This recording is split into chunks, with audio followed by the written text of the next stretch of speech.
This is Women Road Warriors with Shelley Johnson and Kathy Tuccaro. If you drive long haul, short haul, or heavy haul, they're here to empower and inspire women in the trades on tncradio.live.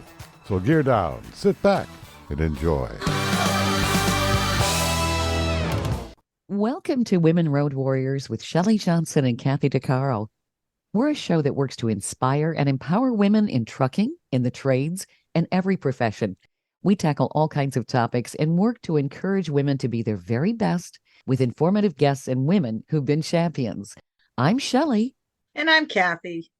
No topic is not allowed on our rig. We tackle the tough topics along with the not so tough topics.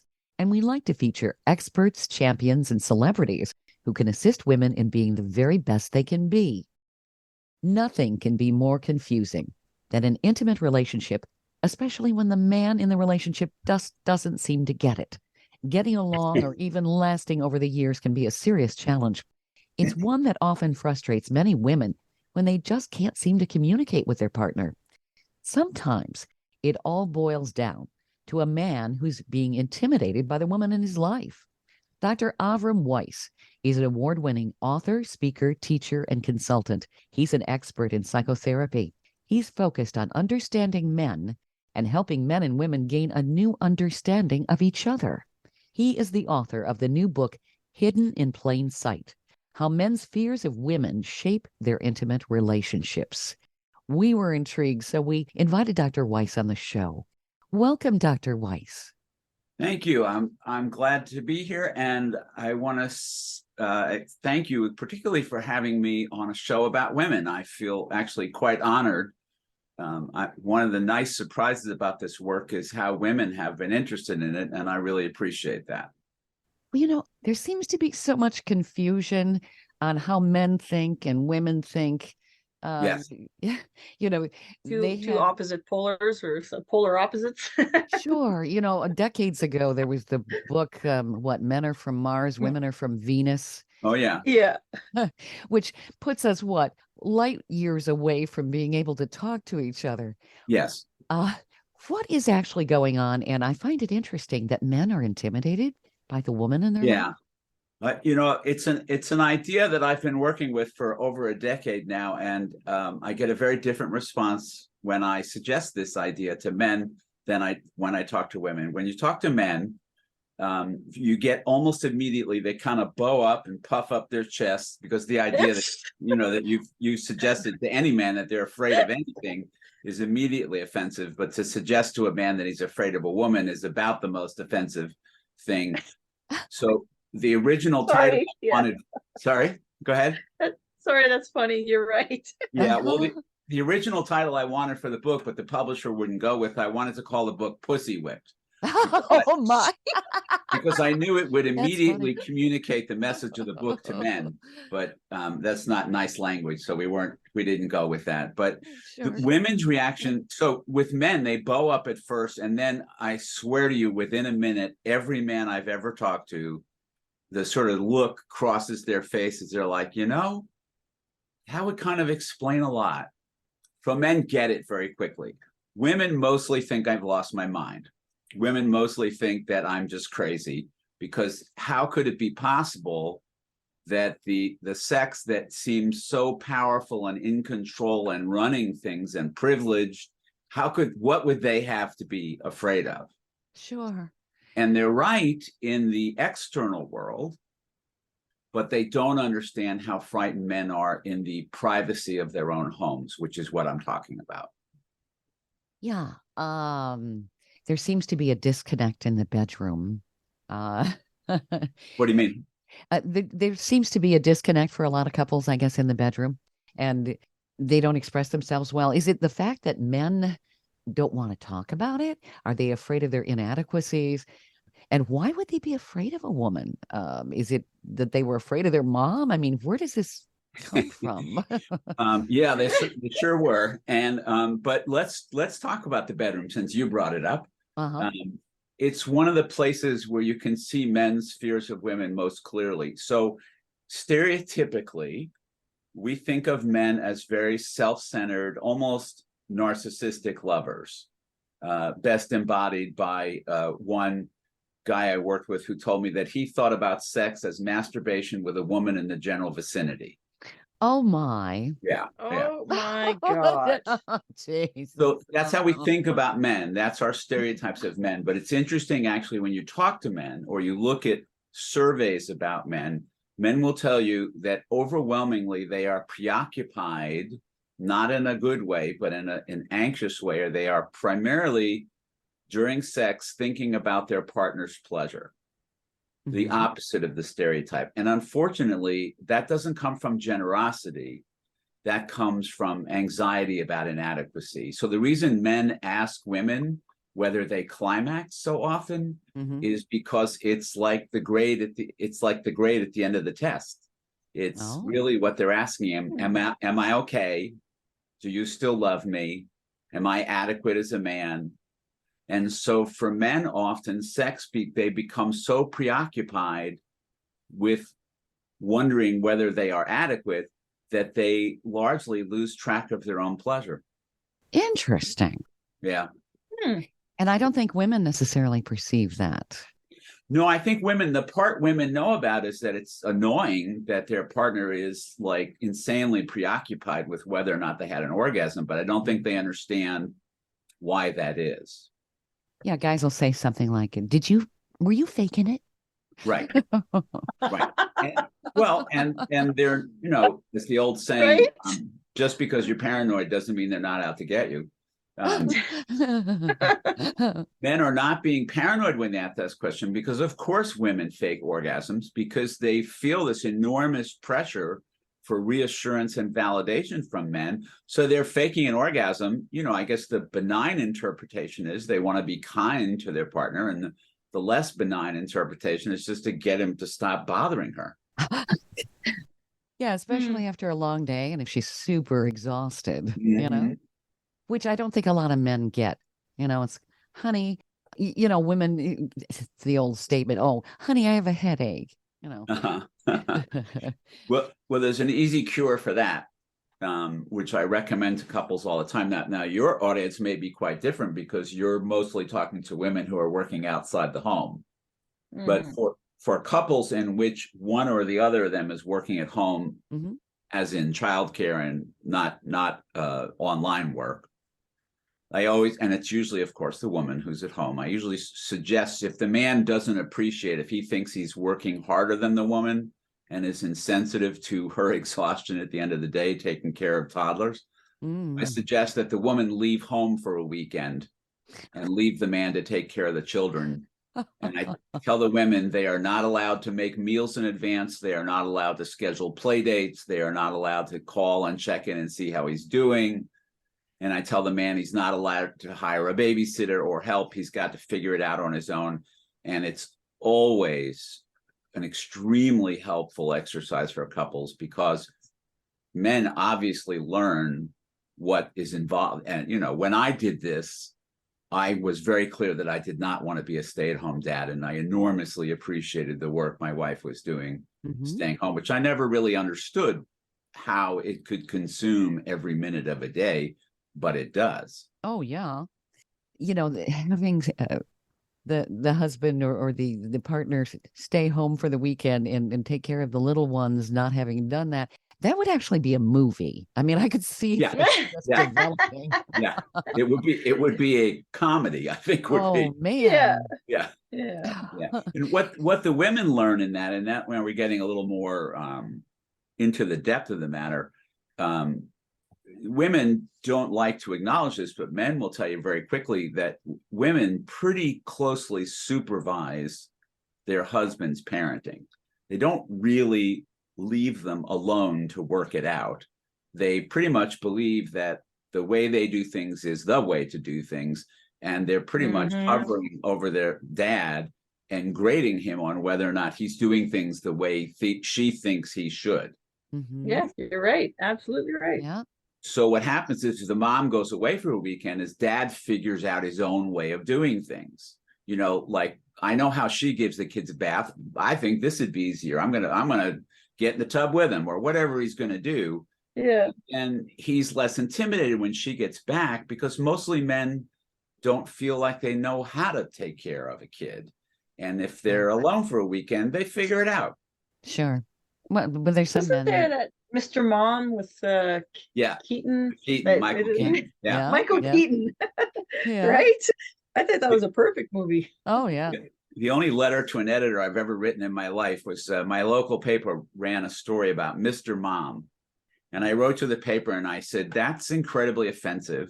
Men taking care of their children are not babysitting or being substitute moms. They're being fathers. Mhm. Mm-hmm. Yeah. Yeah, It's very true. that's right. And that's super important. It is, because we know that kids are better off with two fully functioning parents. Yep. And so if we make the man feel intimidated or insecure or disempowered, then the mom doesn't get a partner helping her out fully, and the kids don't get a mom and a dad. Right? That's very Yeah. true. Yeah. So where are men intimidated by women? You said consciously they don't realize it, but what? I got an answer. Go Okay, ahead. go My ahead. job. Okay. My job. Yeah. Oh, I bet. Say more. When I tell people or men when we're talking and say, oh, I'll give you an example, online dating, right? I've been single for 4 years, so I go on Yeah. online dating, and oh my God, if I post pictures of my job and the equipment that I run, Yep. wow, you want to Yep. scare men away? Yep, right there, right? What do you Because think? What do you think they're I- scared of? well, that, and number one, I'm a strong personality that again, I don't take shit. Right. from Not people. intimidated. Right? Right. Not, yeah, and then I'm not controlling, but I'm just very strong personality wise, and it's almost what's the word? Not emancipating. It questions their own sense of manhood. Yes. And I've had a few comments on these dating sites about that. Yep. Right. And I think it's funny. I'm like, you got to be joking, right? What But were the no, comments? I'm curious. What did people say? oh geez. Yeah, I don't think I could date a woman like you because it's too challenging for my own personality, or things Wow. like that. Like, yeah, I Wow. know, right? I'm like, well, that says a lot about you to Interesting. begin with, right? Well, I would say to you that you dodged a bullet there. Yeah, no kidding. Yeah. You Right? know? Yeah. It's just a job. Right. No, well, I mean, Really. thank you for letting me know how anxious and insecure you are, because I don't think you'd be someone I'd want to spend the rest of my life with anyway. Right, exactly. Yeah, Yeah. yeah, So- it's Well, I think I can explain that to you. There's a concept called fragile masculinity, which is getting a lot of press these days. And what it basically means is, when the two of you were born and you were a little girl, I doubt if you in any way questioned yourself as a woman. I don't think you felt like you had to do something to prove that you're a woman. You're just born a girl. You expected to become a woman and didn't think there was something you were going to have to do to prove to be a woman. Right. Yeah. For boys, it's really different. Boys from a very early age are taught that to be a man, they have to prove themselves to be a man. And the primary way that you prove yourself to be a man is not by being certain things, but not being certain things. And those things that you're not allowed to be are feminine in any way, shape, or form. And they're told You're boys right. don't cry. Exactly. Yeah. Exactly. So the dilemma for boys and then men is that the things that they're not supposed to be include close to another boy, emotional, vulnerable, most of the good things that they got from their mom. And then they're put in a position of always having to make sure, it's like how gay men decades ago, probably not so much now, used to have to always watch the way they sat and how they held the cup and this, that, and how they spoke to make sure that nothing about them looked gay. Right. That's how all men feel all the time about anything that might look feminine. So you're driving a big rig, the biggest rig, Mhm. is threatening to them because from a stereotypical cultural perspective, they're worried that that makes them look less masculine. Okay. Yeah, yeah, you're absolutely right. Yeah. Which is, Yeah.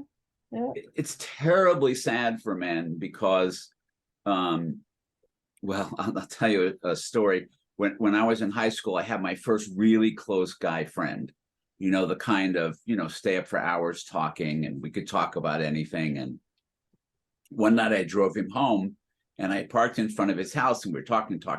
And so eventually I just turned the car off, but I'm not really parked. I'm sort of in the middle of the street because I thought I was just going to drop him off. So a cop comes up behind us, hits us with the searchlight and arrests us. Oh, right? no. Oh, We're wow. sitting in front of my friend's house. And he says, well, why don't you just go ring the doorbell? No, we're taking you down to the station. So they take us down to the station. I don't know what the charges were, but they make our parents come and get us. It took me decades to understand that the reason they were arresting us is they could not imagine the possibility that two men were sitting in a car talking. That we must be either having sex or using drugs. Okay. We must be up to no good. Wow. Imagine Yeah. two guys sitting in a car and just talking. It does seem to be that men are not they aren't as verbal as women. I think women talk a lot more than men do. We talk things out.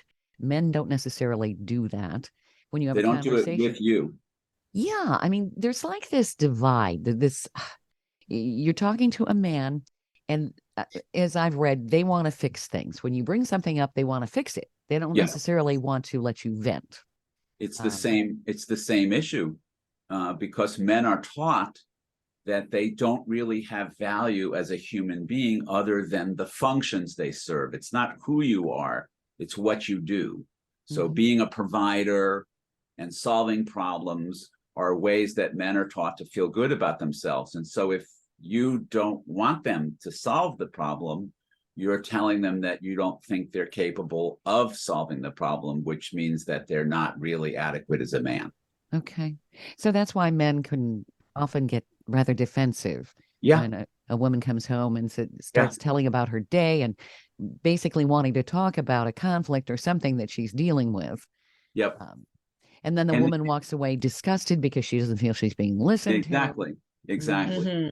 And the bit about men not talking as much, turns out that's really only true when men are with women, because I started running therapy groups just for men over a decade ago. And the biggest learning for me is that how much more open men are in a room with just men than they are in mixed company. Wow, that's interesting. Yeah, big surprise to me. Stay tuned for more of Women Road Warriors coming up. Industry movement Trucking Moves America Forward is telling the story of the industry. Our safety champions, the women of trucking, independent contractors, the next generation of truckers, and more. Help us promote the best of our industry. Share your story and what you love about trucking. Share images of a moment you're proud of. And join us on social media. Learn more at truckingmovesamerica.com. Welcome back to Women Road Warriors with Shelley Johnson and Kathy Tuccaro. I think I realized early that guys were afraid of girls. I was just a kid at the time. I remember in 8th grade going roller skating, and it was a guy-girl skate. And the guys were on one side of the rink and the girls were on the other. And the guys were kind of like hanging onto the walls like we were some sort of really big monsters. They were afraid to come over and say, hey, will you skate with me? And I remember at the time thinking, what a bunch of chickens, Well, excuse me, but how many times in your life have you asked a guy out? Yeah, right. Exactly. Yeah.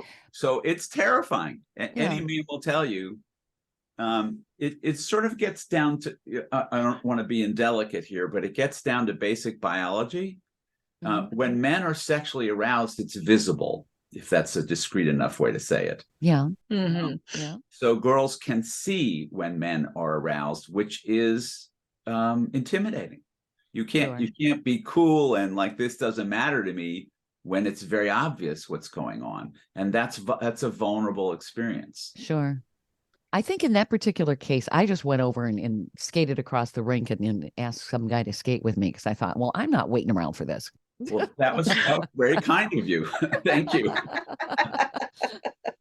The heck with this, I'm going for it. Right. And Yeah. It's really important what you're saying, because I think what happens in a lot of relationships is that when men get scared and withdraw, women get angry because they sort of think it's aimed at them personally, like he's being withholding. mhm. There's actually if I can read you a quote from a woman who was in a workshop I did with men and women together. Mhm.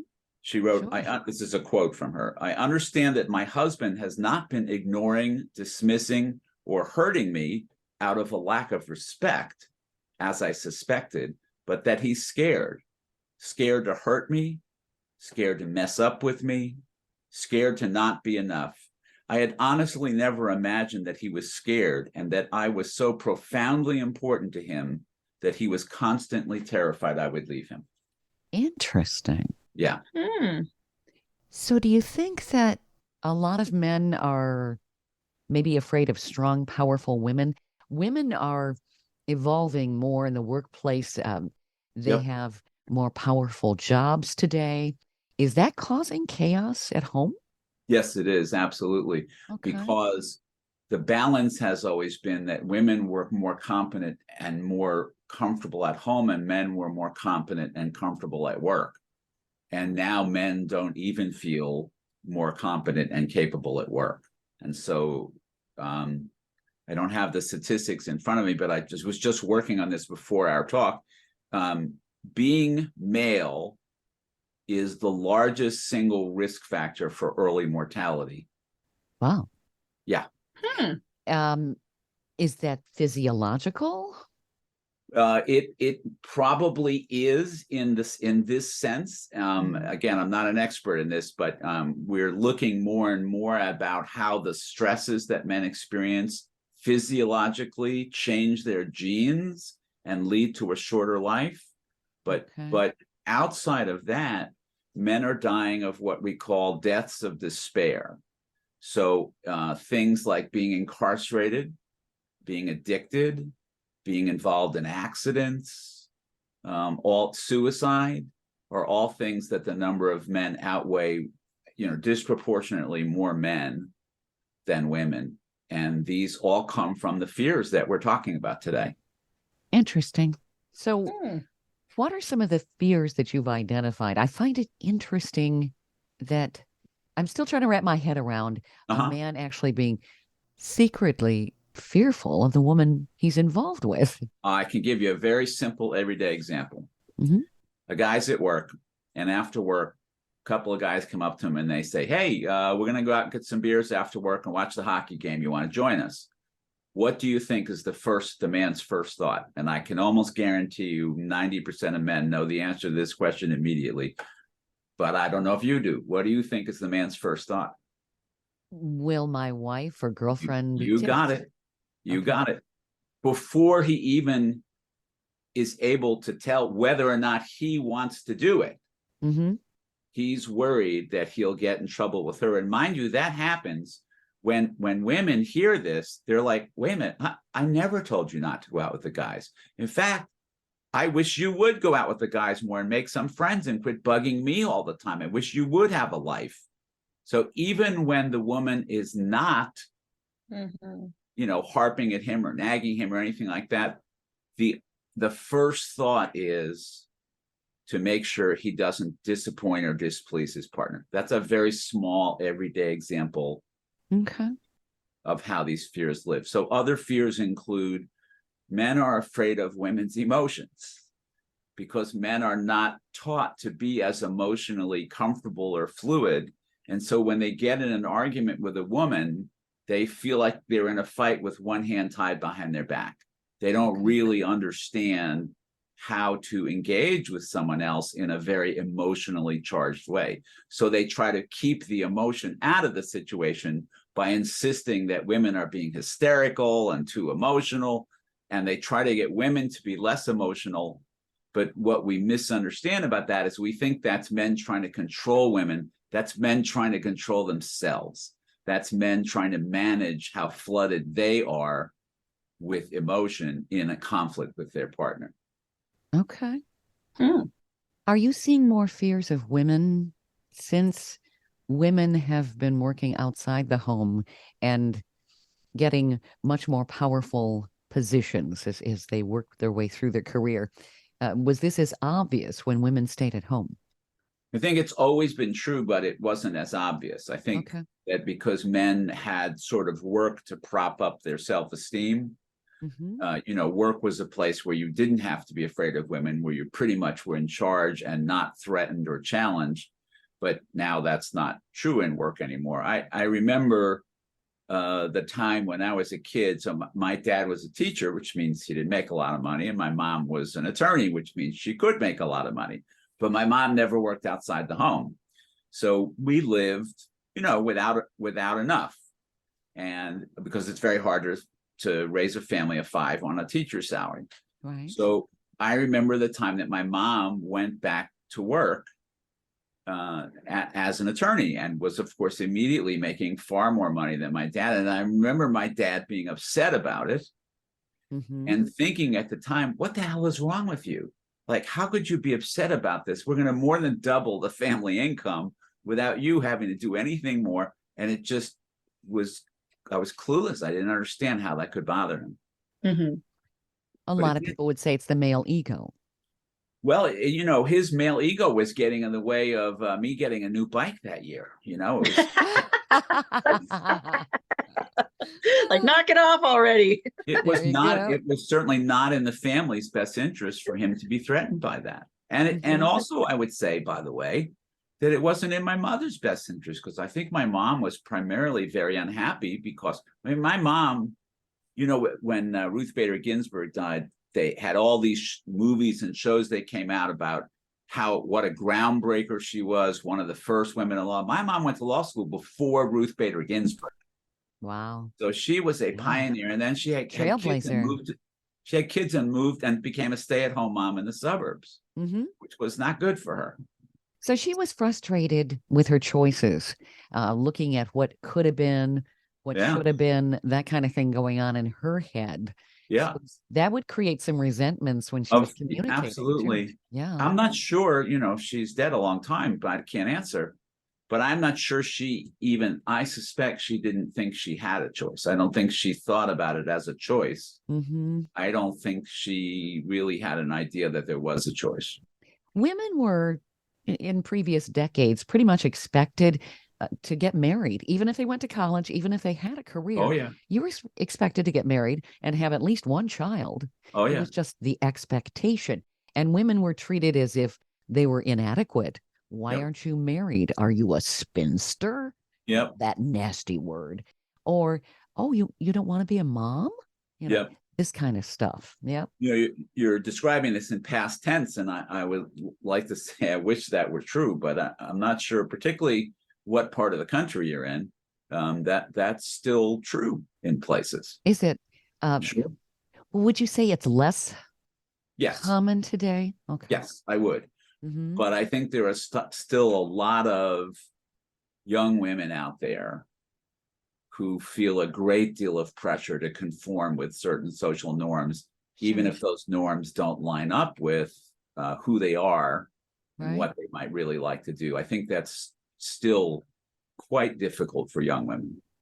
But then there are guys today who they don't seem to be interested in commitment. I don't know. Is this part of the fear?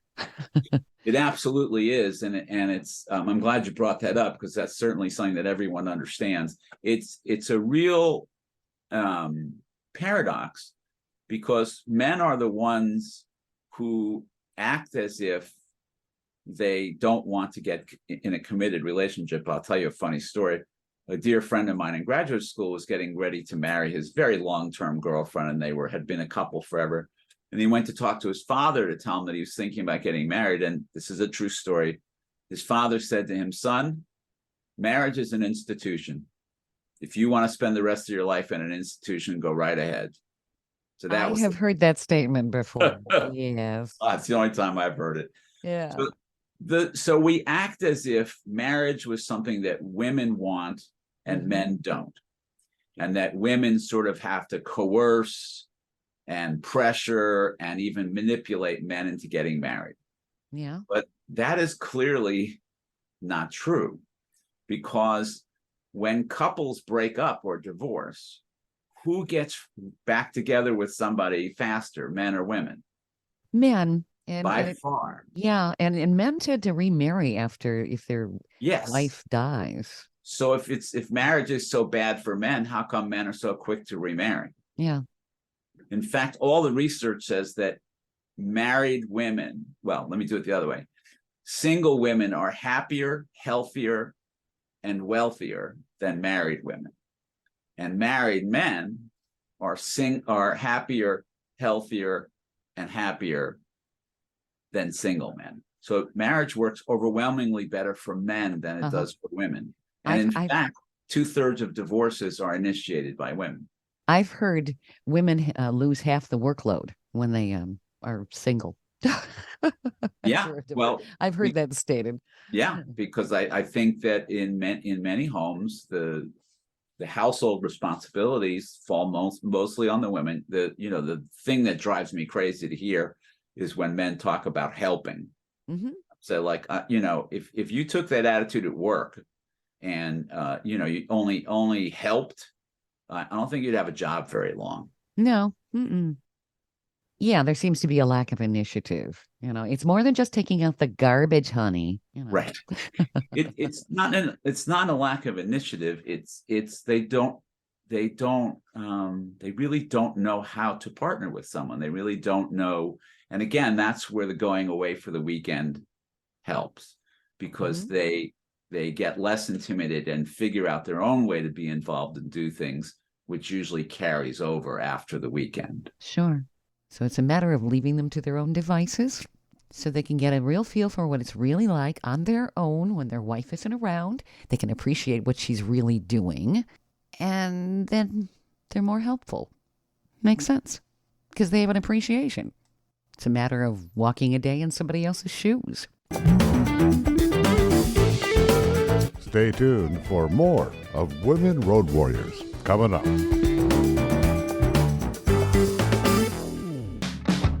Trucking Moves America Forward, or TMAF, is building a positive image of trucking by telling the story of the hardworking drivers and industry professionals who support the industry. And you can be a part of it. Learn more about TMAF and how you can join and be a part of the industry movement working to build a strong image of trucking by visiting TMAF's website at truckingmovesamerica.com. You can also follow us on Facebook, Twitter, Instagram, and our latest channel, TikTok. Welcome back to Women Road Warriors with Shelley Johnson and Kathy Tuccaro. I had a question here. There's so many hookup sites today. Oh, yeah. And is the prevalence of that men's real fear of getting involved with a woman because they're fearful? They just rather, have a one-night stand, call it good, and move on. That's an interesting question. I don't really find that men are any more satisfied by that than women are. But I think they don't feel very confident of their ability to forge a long-term committed relationship. And so as you say, the one-night hookups are sort of temporarily soothing their loneliness and their fears of inadequacy. But I don't think they're very satisfying for men either, other than a small portion of people who are just not ready to be in an intimate relationship. And that's the closest they're going to get. Mm-hmm. And I think men often think intimacy, they think the word intimate means sexual. Intimacy, an intimate relationship is a whole lot more than sex. I mean, when you think about sex, what is that, 10%? That's all. The 90% of the time, you need to be able to talk to that person. do all kinds of things besides Yep. romp Yeah. in bed. Yeah, I mean, I think the way I would say it is that, in a relationship that's going well, sex is not the overwhelming important thing. But of course, in a relationship that's not going well, sex is overwhelmingly important. I think sex is sex is sort of like, in a sense, it's the cartilage in your knee, which means that as your knee moves, you don't have extreme pain. Sex sort of keeps people connected with each other on deeper levels. That makes sense. Yeah. So what are your thoughts, Kathy? Are you in agreement on all of this too? Yeah, but I mean, gosh, I just got out of an 8-year marriage, and no, not just got out. I've been single for 4 years, and I've decided to stay single, not because it was a bad marriage. It was great. We had a wonderful relationship. But when it comes to communication, I think I'm a Gemini. I can communicate very easily, lots, thus being a co-host on a show. But Yeah. it's not so easy communicating with men. I find maybe it's because I've had a lifetime of trauma, involving some very violent men. Yeah. And so my personal struggle still stems from that. I was lucky enough to be able to have a big bear of a man who was about as gentle as they come. So, and he was with me from the beginning of recovery when I first kind of was trying to regroup. And so he was served as my training ground sort of thing. Yeah. He showed me how I could talk, I could communicate with a man, and not just on a superficial level. But now heading into, say, a new relationship, I'm a different person, but I still have like, oh God, that internal struggle of being able to communicate what I really want to communicate. Yeah. So yeah, it's for me, I don't know. Maybe it's for a lot of women coming out of domestic violence. I mean, I had years of it, such violence, such horrific things happen to me that I'm still very standoffish. I mean, trauma doesn't go away overnight. And even though it's Sure. been since 2007, Yeah. my immediate thought when I want to, even at work, it's so stupid. Even when I want to say something, because I mean, there's only what, 6 or maybe 8 of us at work, 8 women, and there's 170 men. And I have to, I'm a leader at work, so I need to say something. Well, I still, in the back of my mind, still think if I say it in the wrong way, am I going to get a violent response? Right. So I'm searching at wording it properly. Right. Yep. And I don't feel that I'm 100%. I don't know. I feel like I'm still holding back. Yeah. I when you say I'm a little standoffish, I don't think that's quite fair to you. I think you're being cautious. Cautious. Yeah. And of course, you have every right to be. It would be odd if you weren't being cautious. I think being cautious is a very reasonable way to be. And most intimate relationships build slowly over time, not rapidly, because it takes time to get to know somebody. And oh yeah. It goes better when you give it as much time as it needs. Which makes sense. Yeah. Yeah. Would you say men's fears of women in an intimate relationship, can that also affect the dynamics of them relating to women in the workplace? Oh, absolutely. Yeah, absolutely. I think, again, men are socialized to not think of themselves as someone who takes orders from a woman. And so to do that is really an adjustment for most men, whether she's more competent, older, more experienced, whatever. It's usually an adjustment for most men.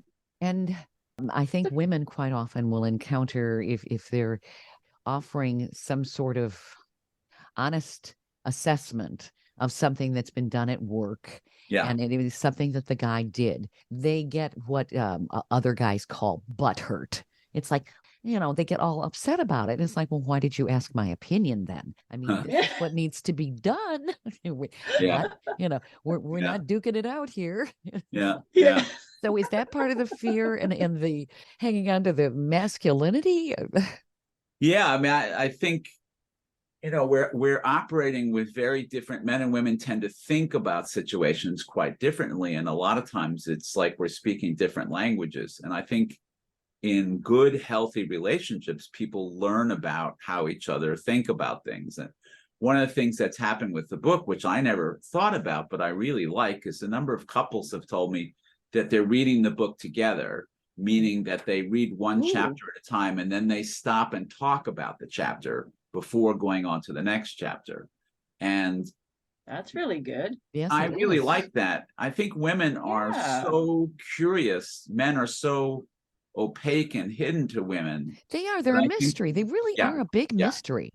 I thought Yeah. they were in second grade, though, because I couldn't understand why boys kept doing some of the same things over and over. It's like, it hurts when you do that. Why do you keep Right. doing that?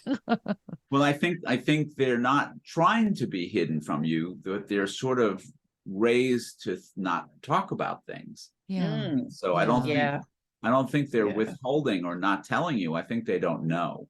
Yeah, because I remember, when I first started dating, and it was like this mysterious game. Yeah. You know? And it was really unsettling. It's like, what's Yeah. wrong with me? Was my hair funny? Did I have something in Yeah. between my teeth? Right. Right. Why didn't he call me back? Or why isn't he calling me? Because Right. he didn't call you back. He really wanted to call you back, but he was afraid that if he called you back too soon, that you would think he was weak. Interesting. So it's this little Ah. dance. Yeah. It is a dance. You're right. That's well said. You're right. Well, I think in happy couples, they get past the dance and they Mhm. stop playing games like that. And they get interested in learning about, who they really are. Instead of playing catch me, Yeah, it's like, yeah. let's sit down and be adults about this. I'll give you a great example. My wife was an only child. And there are often things that happen around the house that I initially think are her being really inconsiderate. Like she'll leave the dishes in the sink, that kind of thing that everybody deals with. And then I very quickly remember, oh, this is the first time she's lived with a partner. It's like a lot of that stuff I learned having sisters, Right? fighting with Yeah. my sisters over, you didn't put your stuff away. And Sure. she never had that. She never had anybody to work that stuff out with. And so her sort of unconscious instincts are those of someone who was an only child. Sure. That makes sense. Yeah. So that's an example of, instead of just being aggravated with someone, of really trying to understand. I wonder why, she's not an insensitive jerk. So why is she not put the dishes away? And I think I understand more about that now. Mm-hmm. Stay tuned for more of Women Road Warriors coming up. Industry movement Trucking Moves America Forward is telling the story of the industry. Our safety champions, the women of trucking, independent contractors, the next generation of truckers, and more. Help us promote the best of our industry. Share your story and what you love about trucking. Share images of a moment you're proud of. And join us on social media. Learn more at truckingmovesamerica.com. Welcome back to Women Road Warriors with Shelley Johnson and Kathy Tuccaro. So your book, actually, both men and women could get something out of. Absolutely. And you could probably apply these dynamics to a lot of different levels of relationships, not just intimate. Yeah, the last 3 chapters of the book are work that men can do, work that women can do, and work that couples can do. So it is designed for women as much as for men, and it's designed to be helpful in practical ways. Like, I think it will make a difference in your relationship if you read the book together. And women who are always dying to understand what's really going on with men will learn a hell of a lot more about and it's helpful to the men, because the men say things like, yeah, that's me, chapter 3 right there, that's how I am. Mm-hmm. It helps them to be able to Mhm. articulate what they've been having a hard time saying. Yeah, because I can't tell you how many men have basically regarded women as a mystery. You Yeah. know, like we're this emotional powder keg or Exactly. something. Exactly. Yeah. Oh, But listen to the word powder keg. Yeah, So it kind of lets you know that men are scared if they use words like powder keg. right. Powder kegs blow up. Well, Hurt I have red hair, and I've had more than one man say, "Do you have a temper?" first thing out of their mouths, you got a temper. Yeah. It's like, Yeah. okay, the roots in my head from my hair don't impact my personality or my Right. disposition. But they're asking because they're terrified of angry women. And so they're Yeah. And they're looking for trouble. redheads have this reputation somehow that they Yeah. have tempers, and we have fiery dispositions, Yeah. Men are just frozen with fear when women are angry. Wow, so we have more power than we really think we have. Oh, absolutely. I'm so glad you said that. That is absolutely true. Again, just because you're paranoid doesn't mean they're not out to get you. Yeah. There's another layer of this, which is, a little controversial, but you guys don't seem to mind. I've been asking women for the last few years, and I'll ask you, what did you learn from your mothers about men? Not so much, partly in words, but mostly from how they treated your dad. What were you taught by your mother and other women about men? Oh, from my perspective, men are distrustful, are Yep. violent, are Yeah. conniving, are tricky. They just play games. They just want you in the sack. Yeah, You can't know, rely on there was them. there was nothing positive about well, my real dad left when I was 6 months old, abandoned mom and my two sisters, so Mm. three of us. Mm. My stepfather was extremely crazy, psychopathic, violent. Jeez. And then she started drinking, and so whatever men that were coming, into our life was Yeah. not good. So there was nothing, and even the way she would talk about my uncles and stuff, there was nothing good or positive. So I already had a negative viewpoint on men growing up, right? And not Yep. to mention being raped and all this stuff. So I've already, at a very young age, so I was already starting off on the wrong foot with a bad impression, right? Yeah. So yeah. In my case, my dad was older than my mom by about 10 years, and they had me. Well, I was kind of the surprise baby. So they had me, Me later in too. life. We got something in common. Very cool. Yeah. But when I was thinking about dating, my mother would say, you need to watch guys. They're thinking of one thing. That's right. And she really pounded that into my head, that Right. men are just oversexed and yada, yada. And you really have to be very selective and see how they treat their mothers. If they treat their mothers well, they'll treat you well, which I think that has some validity to it. Yeah. Yeah. And of course, my dad didn't trust men either. He was, I remember him saying, remember, a guy will buy you a Coke and then try to squeeze it out of you. It's like, okay, Dad. Yeah. So does it make sense to both of you? So you're describing very similar things, and that's what I hear from women all the time. Does it make sense to you that men on some level know that's true, that they can feel? Yeah. Okay. Mm-hmm. So then that helps you understand why men are frightened. The word I hear most often from men is criticized.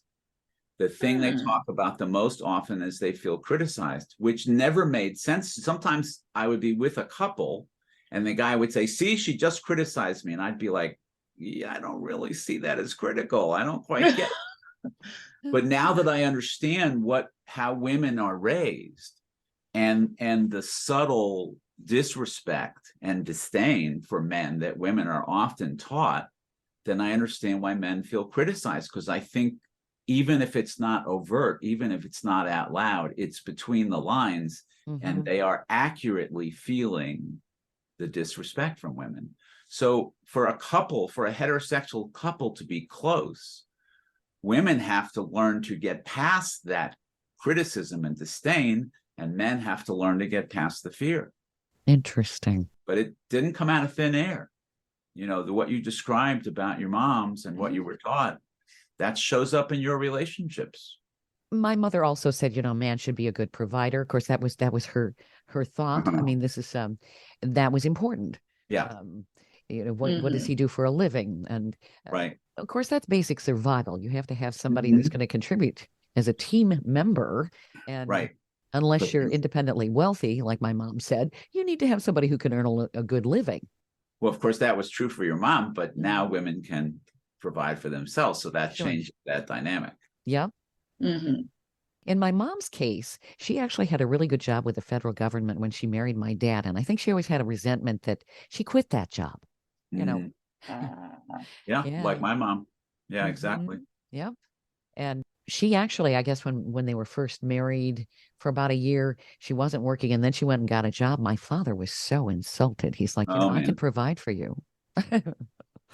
But she wanted to be doing something. I mean, that's so sad to me that your dad and my dad's response was to feel threatened. Yeah. They should have felt relieved, like, oh my Yeah. God, I won't have to handle this all by myself anymore. But yet my father didn't feel that way with his daughters. I mean, I was taught I could pretty much do anything I wanted to do. Uh-huh. Good for So, him. so he was very liberated that way. Yeah. Yeah. Good for him. But a different dynamic, I think, with my mom in an Sure. intimate relationship. Yep. Yep. So it's interesting how men can have different philosophies in different situations or Oh, something. yeah, absolutely. Yep. So where do people find your book? This is just fascinating. And can people reach This out has to been you? so interesting. Oh my Yeah. God. I'm glad. There are two ways. I mean, it's on Amazon. You can look it up on Amazon, but you can also, better than that, if you if you go to my website, which is avramweissphd.com, which is AVRUMWEISS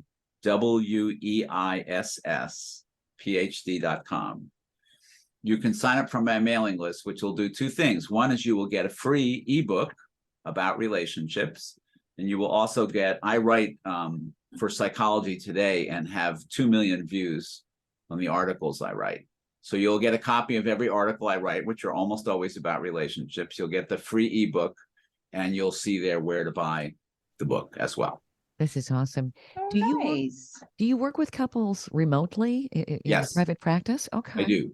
All my work, I actually live on an island in Penobscot Bay in Maine.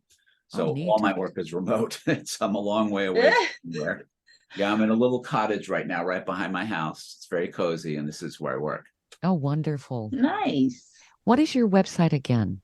It's Avram Weiss, PhD, AVRUM Weiss, WEISS, PhD.com. Excellent. This has been fascinating. And you've really opened up my eyes in terms Oh, of good. Well, I've enjoyed talking with both of you. thank you. Yeah, this was absolutely wonderful. And this is fabulous. Mhm. Yeah, the other thing I'll Yeah. say, I pride myself on, some people get a little big for their britches and they stop talking to people. I have never received an email I didn't reply to. So if you have questions, you're welcome to email me. You can do that through the website and I will respond. Okay, Wonderful. wonderful. That's great to know. And your book is Hidden in Plain Sight: How Men's Fears of Women Shape Their Intimate Relationships. Yep. Thank you so much, Dr. Weiss. I appreciate you thank being on you. the show. Good talking to both of you. You've been listening to Women Road Warriors with Shelley Johnson and Kathy Tuccaro. If you want to be a guest on the show or have a topic or feedback, email us at info@tncradio.live.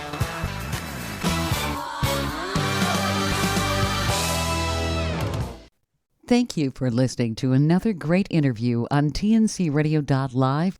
And don't forget, be sure to subscribe to our podcast of Women Road Warriors. It's free. All of the material you hear on tncradio.live, on our website, our broadcasts, or our podcasts are copyrighted. There can be no distribution without the express consent of tncradio.live and its partners. For inquiries, write us at info@tncradio.live.